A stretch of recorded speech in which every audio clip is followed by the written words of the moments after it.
나는 누구인가? 이 질문 앞에서 모든 답이 무너져 내렸습니다. 오늘 여러분과 함께 나누고 싶은 이야기는 한 철학자의 깊은 통찰에서 시작됩니다. 우리가 당연하게 여겨온 나다움이라는 것이 사실은 얼마나 복잡하고 아름다운 여정인지를 깨닫게 해준 사람, 주디스 버틀러의 이야기입니다. 1956년 미국에서 태어난 주디스 버틀러는 어린 시절부터 남들과 다른 질문을 던지며 살아왔습니다. 왜 나는 이렇게 행동해야 하는가? 내가 보여주는 모습이 진짜 나일까? 이런 의문들이 그의 마음속에서 끊임없이 맴돌았습니다. 학창시절 버틀러는 주변 사람들이 기대하는 여성다운 모습과 자신의 내면 사이에서 갈등을 겪었습니다. 스커트를 입어야 한다는 압박, 조용하고 순종적이어야 한다는 기대들이 그에게는 무거운 짐처럼 느껴졌습니다. 그러나 이런 경험이 오히려 그를 더 깊은 사색으로 이끌었습니다. 내가 연기하고 있는 건 아닐까? 라는 생각이 머릿속을 떠나지 않았습니다. 마치 무대 위에서 정해진 대본을 읽고 있는 배우처럼 말입니다. 대학에 진학한 후 버틀러는 철학이라는 도구를 통해 자신의 의문에 답을 찾기 시작했습니다. 헤겔과 사르트르 그리고 프랑스의 철학자들을 만나면서 그의 사유는 더욱 깊어졌습니다. 특히 푸코의 권력 이론을 접했을 때 버틀러는 큰 깨달음을 얻었습니다. 우리가 자연스럽다고 생각하는 많은 것들이 사실은 사회가 만들어낸 규칙이라는 것을 알게 된 것입니다. 성별이라는 것도 마찬가지가 아닐까?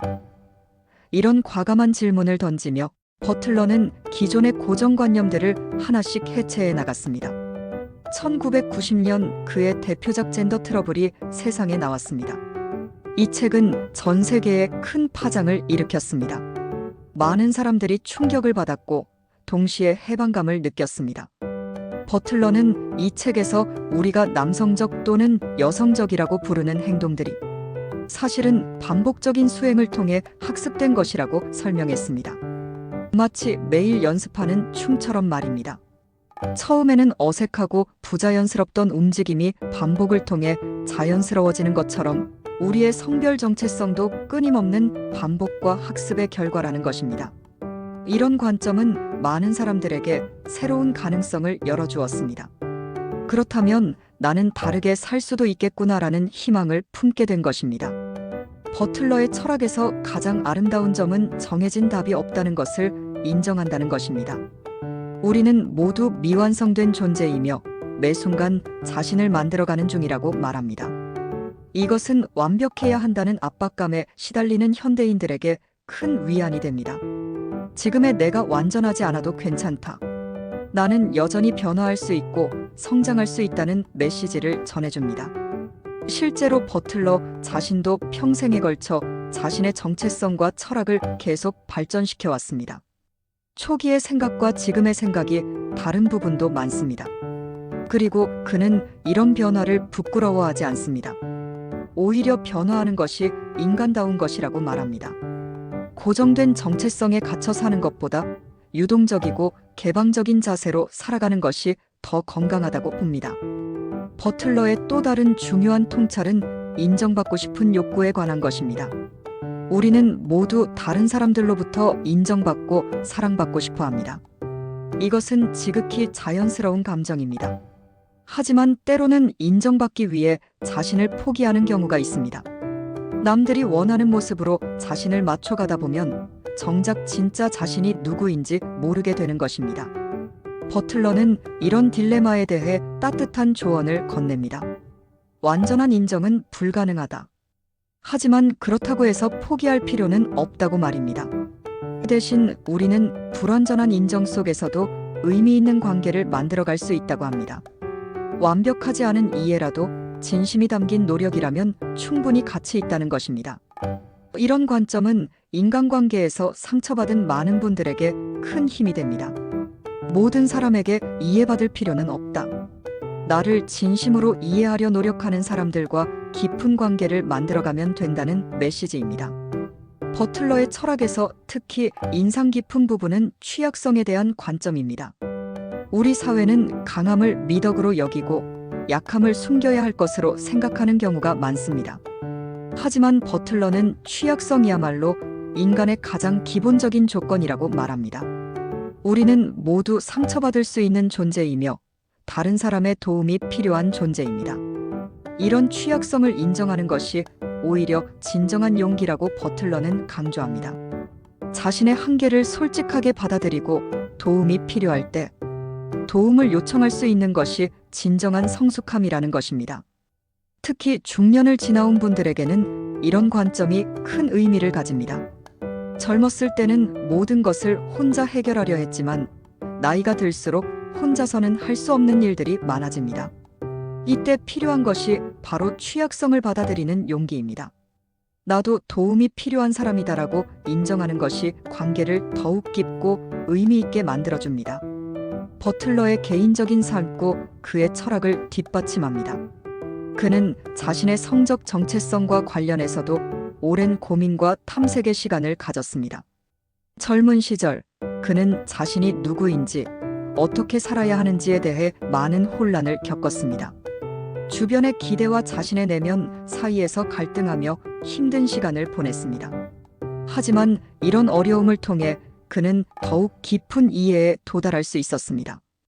고통스러운 경험이 오히려 다른 사람들의 고통을 이해하는 밑바탕이 된 것입니다. 현재 버틀러는 파트너와 함께 안정적이고 행복한 삶을 살고 있습니다. 그의 삶 자체가 다르게 살아도 괜찮다는 메시지를 전해줍니다.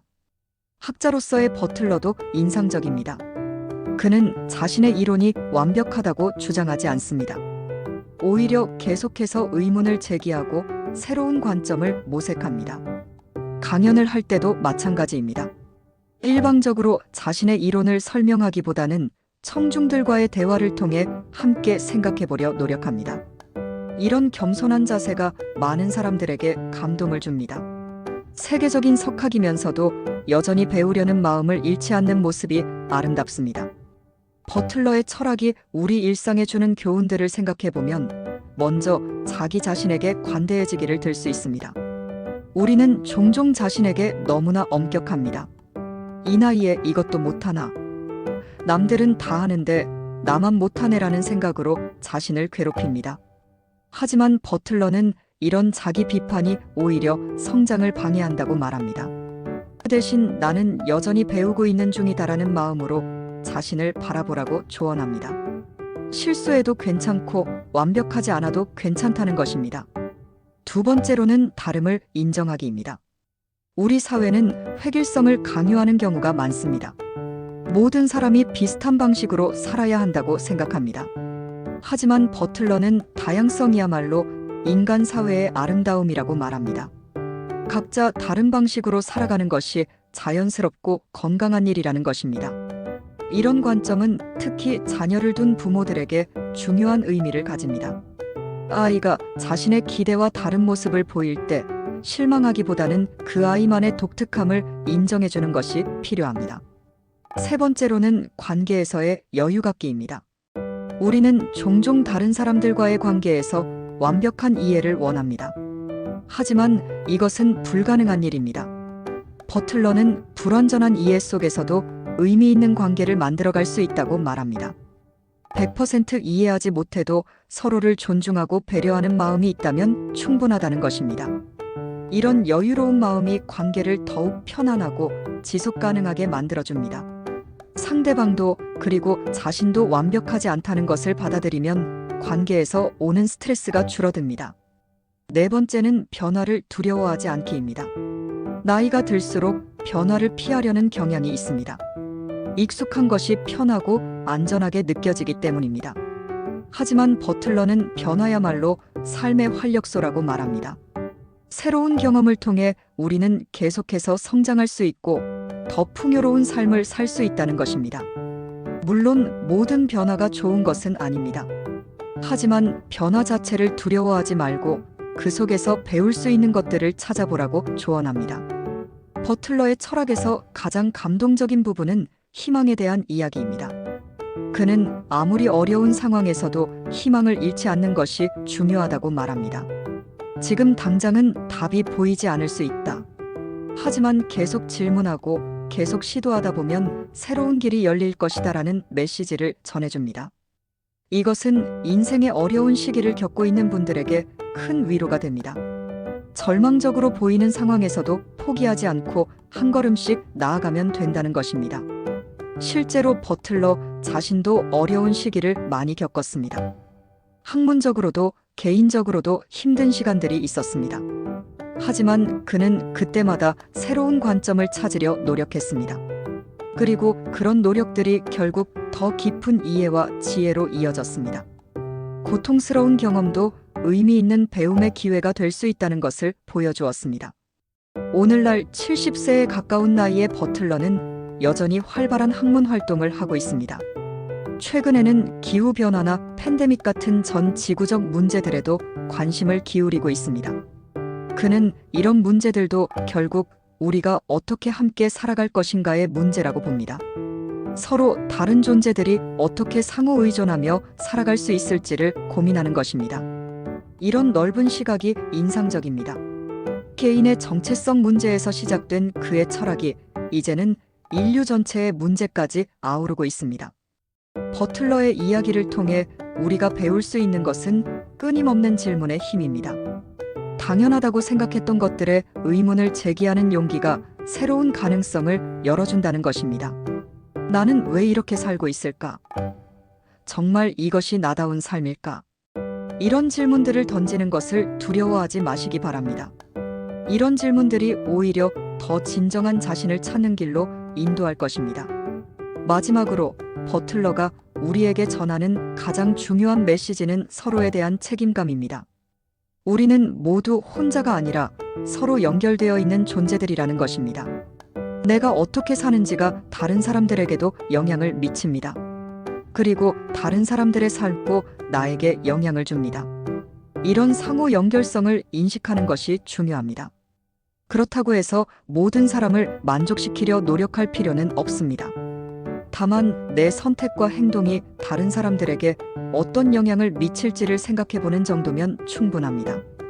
이런 배려심이 우리 사회를 더욱 살기 좋은 곳으로 만들어줄 것입니다.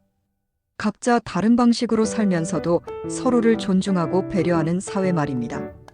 버틀러의 철학은 어렵고 복잡해 보일 수 있지만 그 핵심은 매우 단순합니다. 있는 그대로의 나를 받아들이고 계속해서 성장해 나가자는 것입니다. 그리고 나 혼자가 아니라 우리 모두가 함께 이 여정을 걷고 있다는 것을 잊지 말자는 것입니다. 이런 따뜻한 메시지가 오늘 하루를 살아가는 여러분에게 작은 위로와 힘이 되기를 바랍니다. 완벽하지 않아도 괜찮습니다. 여러분은 여전히 아름다운 여정을 걷고 있는 중입니다. 구독과 좋아요는 영상 제작에 큰 힘이 됩니다. 감사합니다.